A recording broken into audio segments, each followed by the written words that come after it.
केंद्रीय गृह मंत्री अमित शाह ने देश से नक्सलवाद के खात्मे की घोषणा कर दी।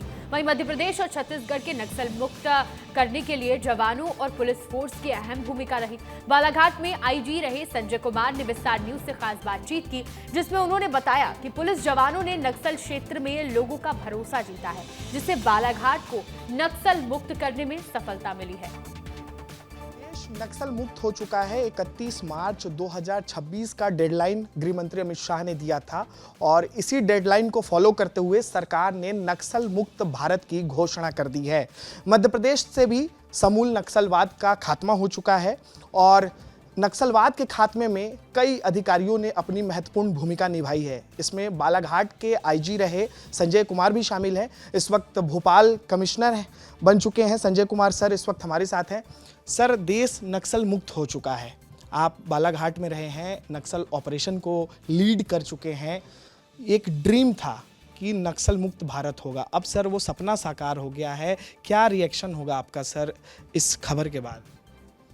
नहीं, मध्य प्रदेश तो बेसिकली दिसंबर में ही 11 दिसंबर को ही घोषणा हो गई थी और अपना मध्य प्रदेश का जो एरिया है वो नक्सल मुक्त हो गया था।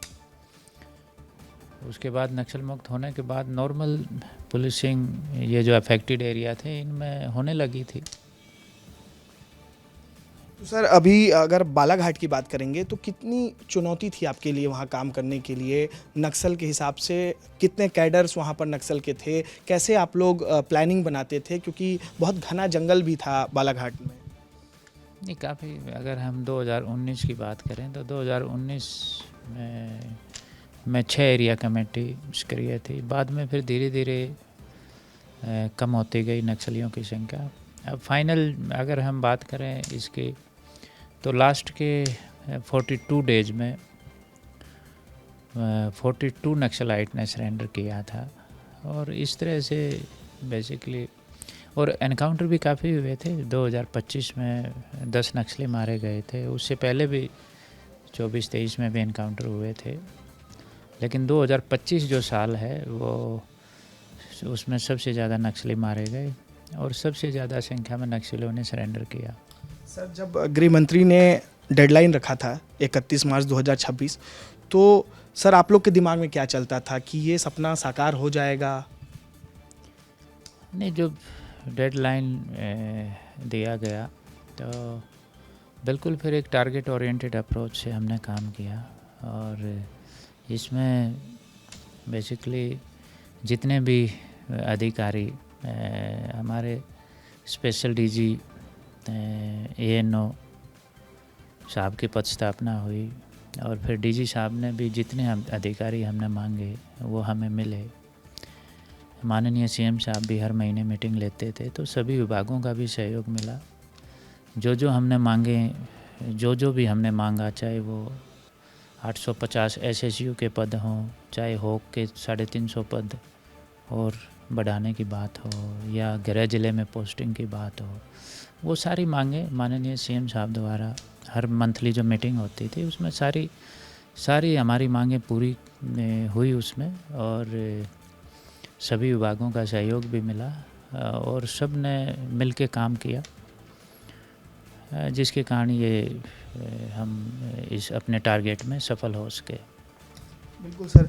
सर, ऐसा कोई ऑपरेशन जो आपको याद आ रहा हो अभी जहन में कि बहुत कठिन परिस्थितियां थी लेकिन उसमें भी आप लोगों को सफलता मिली थी, कोई एक आध ऐसा ऑपरेशन का आप जिक्र करेंगे जो आपके नेतृत्व में वहाँ पर हुआ और उस समय के हिसाब से बहुत बड़ा ऑपरेशन रहा? कई ऑपरेशन हुए, बेसिकली बालाघाट में हुए, कुछ मंडला में भी हुए। बालाघाट का ज़्यादा बड़ा एरिया अफेक्टेड है तो बालाघाट में ज़्यादा हुए।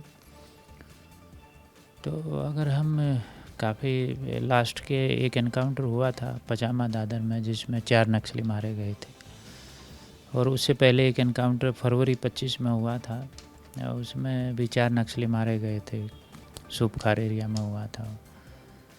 तो और भी कई एनकाउंटर हुए, तो काफ़ी उसमें फोर्स ने बहुत अच्छा काम किया। सर हमेशा ऑपरेशन से पहले कैसे तैयारी होती थी, कैसे आप लोग ब्रीफ करते थे जवानों को, क्योंकि रात का भी समय होता था जब ऑपरेशन चलते थे, किन बातों का ध्यान रखना होता था? मुखबिर तंत्र क्योंकि नक्सलियों के भी काफ़ी मजबूत होते हैं, उनको भी पता चल जाता है कि फोर्स का मूवमेंट हो रहा है तो वो भी मूवमेंट करने लगते हैं, तो इन सब चीज़ों को कैसे बैलेंस किया आपने सर?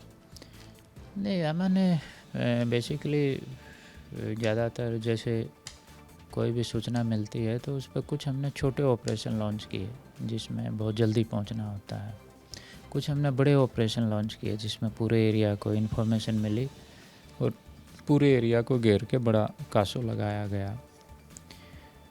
तो दोनों की कुछ हमने छोटी टीम भेजी, उसमें भी हमें सफलता मिली, और जो बड़े ऑपरेशन किए गए उसमें भी जैसे पूरे एरिया को घेर के काफ़ी संख्या में फोर्स को लगा के, तो दोनों ही तरह के ऑपरेशन में सफलताएं मिली। और सर लोगों से संवाद की अगर बात करेंगे, क्योंकि एक पुलिस के लिए ये भी चुनौती थी कि जो ग्रामीण है स्थानीय, उनका भी दिल जीतना, उनका भरोसा जीतना, तभी आप जाकर ऐसे ऑपरेशनों को भी अंजाम देते हो, क्योंकि स्थानीय लोकल्स भी काफ़ी रहते हैं। तो कैसी बातचीत होती थी लोकल से, क्या आप लोग बताते थे उनको सावधानी बरतने के लिए? नहीं, लोगों का भरोसा जीतना तो ज़रूरी है, क्योंकि कोई भी नक्सल ऑपरेशन है उसमें जो इंटेलिजेंस इनपुट है वो बहुत इम्पोर्टेंट होता है। तो उसमें लोगों का बहुत सहयोग मिला और पुलिस ने भी बड़ा अच्छा काम किया, लोगों का विश्वास जीता, लोगों को भी बड़ा भरोसा हुआ पुलिस के ऊपर।